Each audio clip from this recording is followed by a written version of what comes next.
sort of what you just say? Is that what's on your album? Is that what it's sort of? Yeah, well, there's the first 7 tracks are called the acoustic suite, are just acoustic based songs, and then the second half is called the electric suite, which is like the full band production thing. So there's a bit of both in there, because most of the time live I'm playing me, myself and my loop pedal, so obviously I don't get the drums in there and everything like that.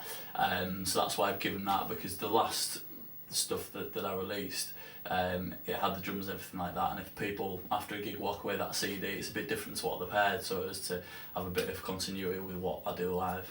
Plus also something for everyone really, isn't there? You know, because a lot of people like acoustic music, so they'll be able to pick up your album for that, and a lot of people like a bit more sort of, I don't know, oomph, shall we say. Exactly, you know, so then there's something for everyone, which is a really nice idea. Because if I was buying an album, I prefer the second half, personally. Some people love the acoustic stuff, and I like, you know, my drums, my bass, and it's nice everything sort going of on. Acoustic music, really nice on Sunday afternoon, you know, just winds down after the busy week, and that's really good. So when did you sort of, did you play in a band before and then you played on solo? Or? I used to be in a band called The Keys. I played drums for them. It's drums and backing vocals, so a bit of a change. Yeah. Absolutely. I started playing guitar before I played the drums, and then we did that for a few years, and then back on the solo road. Yeah. So were you kind of like sitting in the background thinking, I want to be up front? Yeah, a lot of the time, because I've got a lot of energy, and I think when I'm sat on the drums, there's only so much you can do without flying off your seats. You've got to be a bit of a show off to do what you do, so you want to be up there and doing it. Yeah, definitely. So it also, varies things a bit for you as well, doesn't it? It gives you a new challenge. Yeah, definitely. As much as you've been doing something for a while, I guess it's always refreshing to do something a bit different as well. Which is part of the reason, coming down for London, and sort of as time goes on, trying to explore more areas and get out there and do different things. So. Yeah. Absolutely. How do you find it culturally, coming from sort of the north, if I may say? Down here, how are you received? Good. Yeah, everything's received really well, and it's a good mix of people out there, and it's great because some venues have their mix of different genres and different people. So it's definitely a challenge, but all good so far.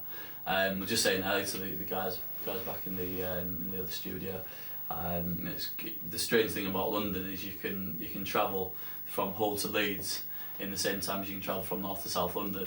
So it's like there's a whole world. But there's quite a few more venues between the two here than there, though. Yeah, definitely.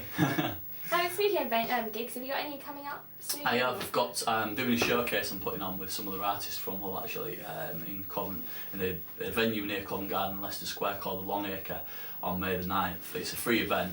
And we're trying to get like a full house, get some record labels down there, and that looks to be a really good event coming up. So if anybody wants to get in touch, please do so.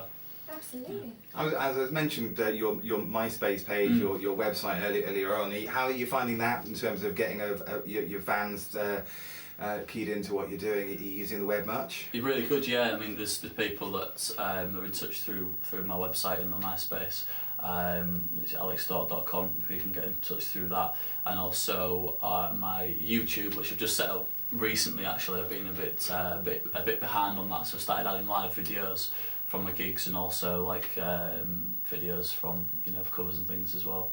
I think it's quite handy in this day and age, really, because you have got all of these different social networking sites, and you've got YouTube and all sorts of things to get your name out there, and people from all over the world can hear your music. So I guess you've been making use of that, really. Definitely, yeah. But I mean, the plan is as well for the YouTube to get a lot more stuff out there, get it across the globe, and Yeah, because a lot of people just sort of surf, don't they? Just sort of have a look through, and then that's how you can get discovered and things. And a lot of the stuff I do as well, it's doing covers and things. So I think that's a good way of approaching new people, because especially if you're playing gigs for a longer period of time. If you're playing for a couple of hours at a venue, I think you've got to play things to people's tastes, cover material. So that's.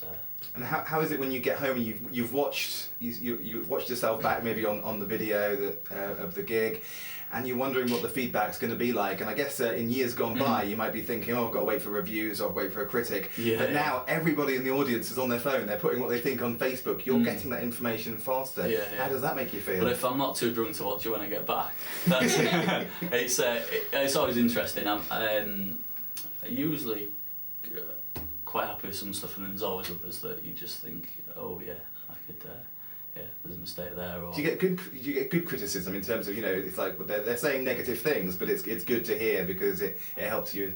There's been some over time, yeah, and it is always good. I think as the story continues, and I think the bigger you get and the more you progress, I think obviously you get more critique, and obviously you got to take from that what you can. So tell us where we can hear you next. This is going to be in at the Long Acre.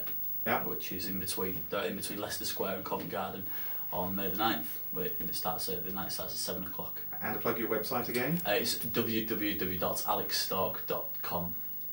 Fantastic. So now we're going to go from lovely acoustic session with Alex Stork through to Hanson from the 90s. Cheers.